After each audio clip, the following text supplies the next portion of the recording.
Hello दोस्तों, नमस्कार। मैं दिनेश्वर महाराज आप सभी का स्वागत करता हूं। कुछ टाइम से मैं देख रहा हूं कि वीडियो के कमेंट में काफी जाहिल और गवार सवाल करते हैं और अनाप शनाप वर्ड भी लिखते हैं। तो मुझे अजीब लगता है कि मतलब ये वाकई सनातन की नस्ल के हैं या सनातन से बाहर है। कुछ लोग कहते हैं कि तू भगवान है क्या, सबके बारे में बताता है। कुछ लोग कहते हैं तू इतना ही बड़ा शक्तिशाली है, तो जो फौज में जो फौजी मारे जाते हैं उनका क्या है। मतलब इस तरीके के पागलपंती कमेंट आते रहते हैं। तो अब इनके लिए मैं बता रहा हूं, मैं जब से यूट्यूब पर आया हूं तो मैंने कभी ये कहा नहीं है और बोला भी नहीं है कि मैं खुद करता हूं। मैं हमेशा आप सभी के बीच में बोलता हूं कि देखो, मैं एक दास हूं, एक सेवक हूं, माता को दिल से मानता हूं, माता भी मुझे मानती है। आप वहां निवेदन करोगे, माता के पास शायद पूरा नहीं होगा, लेकिन मैं निवेदन करूंगा माता से तो वो काम हो जाएगा।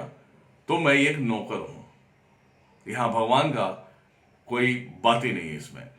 भगवान हमारी तो क्या, हमारे बाप की, हमारी 7 पीढ़ियों की औकात नहीं है भगवान बनने की। आप समझ गए। मैं इतना गिरा हुआ इंसान मानता हूं मैं, क्योंकि मैं सेवक हूं, दास हूं। इसीलिए मैं इस बात को अपने जुबान से बोल रहा हूं, ये आप कान खोलकर सुन लें। अभी आप बोलते हैं कि आप दूसरों के बारे में बताते हो, दुनियादारी करते हो, ऐसा करते हो, वैसा करते हो। आप कौन होते हो? अब ये भी सवाल आ जाता है। अरे भैया, जो आपके लाइफ में दिखेगा वो तो बताना पड़ेगा, अगर आप मुझसे काम करा रहे हैं तो।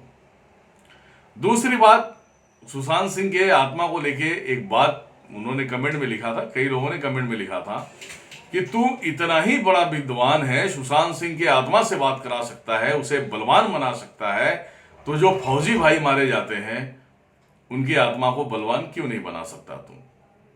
तो ये उनके लिए जवाब है। एक बार गोली लगती है बेटा तो वो जगह पे फिनिश हो जाता है, उसमें तड़प नहीं होती है। एक बार गोलियों से जब भूजा जाता है तो वो वहीं पे फिनिश हो जाता है, उसको तड़प नहीं होती, इस जगह पे ही वो खत्म। ऐसे आत्माओं को भगवान देखते हैं, भगवान अपने तरीके से उसे हैंडल करते हैं और वो ऐसे आत्मा जो है वो मुक्त हो जाते हैं, क्योंकि देश की सेवा कर रहे हैं। ठीक है, उनको कभी भूत बनते हुए नहीं देखोगे तुम। अब रही सुशांत सिंह जैसे लोग मारे जाते हैं, तो कैसे मारे जाते हैं? उसे तड़पाया जाता है, तंत्र विद्याओं से तड़पाया जाता है, उसे डिप्रेशन में डाल के जो है तड़पाया जाता है। लास्ट में वो लोग तंत्र यंत्र से सब सारी क्रियाएं करके उसे मार देते हैं। तो वो शरीर जो है, जिस इंसान की शरीर मरता है, वो 6 महीने 8 महीने से वो अपनी परेशानी को झेलते रहता है, बड़े दुख में रहता है कि क्या हो रहा है मेरे साथ में, मैंने किसी का बिगाड़ा नहीं है तो मेरे साथ में ऐसा क्यों। लेकिन उसे खुद को पता नहीं होता है कि उसके अंदर कुछ तंत्र लगा दिए गए हैं और उसके पीड़ा की वजह से उसका मर्डर हो जाता है, सुसाइड करवा देते हैं। और जब तंत्र का प्रयोग नहीं चलता है उसे मारने में, तो साजिश करके मार दिया जाता है। तो ऐसी आत्मा जो 8 महीने से, 11 महीने से, 6 महीने से जो तड़प रहा है, ऐसी आत्मा मुक्त नहीं होती। ये सेम केस है सुशांत सिंह राजपूत का। ठीक है, अब रही बात कि इतना तो मैंने समझा दिया। अगर भैया एजुकेटेड बंदे हो तो समझ जाओगे, जाहिल हो, गवार हो, माँ बाप से सीख नहीं लिया है तो तुम्हारी मर्जी। तो आप सबको इस वीडियो में सिर्फ बताना था कि आत्माओं को जब आप तकलीफ देते हो, मतलब ये शरीर है, शरीर को आप तकलीफ पहुंचाते हो, तो शरीर के साथ साथ आत्मा, मन, उसकी ऊर्जा दुखी हो जाती है। और जब इस कालेकांडी से जब मारते हो तो वो मुक्त नहीं होता। जब तक अपना बदला ना ले ले, जब तक वो मुक्त नहीं होता। अभी आप लोग कहते हैं कि सुशांत सिंह के बारे में जो आपने बताया, ये जो अच्छे लोगों ने कमेंट किया है, जो आपने सुशांत सिंह के बारे में बताया, धीरे धीरे धीरे धीरे वो सब पब्लिक के सामने आ गया। तो बेटा, किसी भी जगह का व्यक्ति हो, कैसे और किस तरीके से मरा है, उसका नाम, उसका फोटो उसका डिटेल दे दोगे तो मैं उसके बारे में भी बता दूंगा कैसे मरा है। तुम्हें यह सोचना नहीं पड़ेगा कि उसके बारे में दिनेश्वर महाराज कैसे जानते हैं। समझ में आए? उसके बारे में भी बता दिया जाएगा कि वो भूत से मरा है, प्रेत से मरा है, या आपने गांड चाली से मरा है, या जहर खाया है, या सुसाइड किया है। इतनी ताकत है मेरे अंदर। ठीक है, तो मैं बस इतना ही कहना चाहूंगा। अगर तुम जैसे जाहिलों को अगर वीडियो मिल गया हो तो इस बात पे एग्री हो जाना कि ये सत्य है, सत्यता कभी छुपती नहीं है।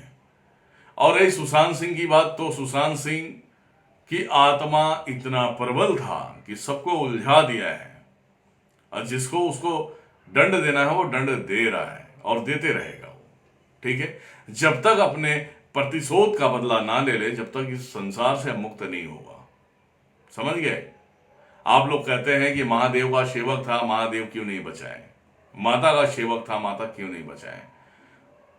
जहर आप खाओगे, इल्जाम महादेव माता पे लेके जाओगे, क्या मतलब है? जब गंदगी आपके शरीर में डाला गया है तो पवित्र शक्तियां तो दूरी खड़ी रहेंगी। उसके लिए शक्तियों का उन्होंने उत्पत्ति किया है, शक्तियों का निर्माण किया है। उन शक्तियों का सपोर्ट लो, और जो गंदी शक्तियां अंदर घुसी है उसी शक्तियों के तंत्र से उसे बाहर निकालो। बाहर निकालो, वो ठीक हो जाएगा। जब ठीक हो जाएगा तो किसी की कोई जोर जबरदस्ती चलने वाली नहीं है। ये आप सबको समझना होगा। अगर आप मुझ पे भरोसा करते हैं, बिलीव करते हैं, तो ये बात आपके माइंड में डालना होगा। जब भी कभी परेशानी होती है या दिक्कत होती है, आपके गांव में, शहर में कोई भी तांत्रिक होगा, उसके पास जाएंगे, वो कर पाएगा तो करेगा, नहीं तो वो सीधा जवाब दे देगा, भाई मेरे बस की बात नहीं है, आप किसी और को दिखाओ। मेरे फील्ड में ऐसे तांत्रिक लोग जुड़े हुए हैं, काफी है। मध्य प्रदेश से है, यूपी से है, दिल्ली से है, मुंबई से है। काफी लोग ऐसे तांत्रिक है, जब उनसे काम नहीं होता है तो वो सीधा मुझे कांटेक्ट करते हैं और बोलते हैं भैया कि ऐसा है कि इसके अंदर ऐसी ऐसी आत्मा है और वो बड़ा परेशान कर दिया, सब तो निकाल दिया, यही नहीं निकलता। तो उन तांत्रिकों को मैं एक ही सलाह देता हूं, कोई टेंशन नहीं, तू तेरे सामने ही बिठा, उसका फोटो भेज दे और तू हेडफोन कान में लगा ले। हेडफोन कान में लगा ले, जितनी बातें मैं बोलूंगा उसको बोल, वहां से वो निकल जाएगा।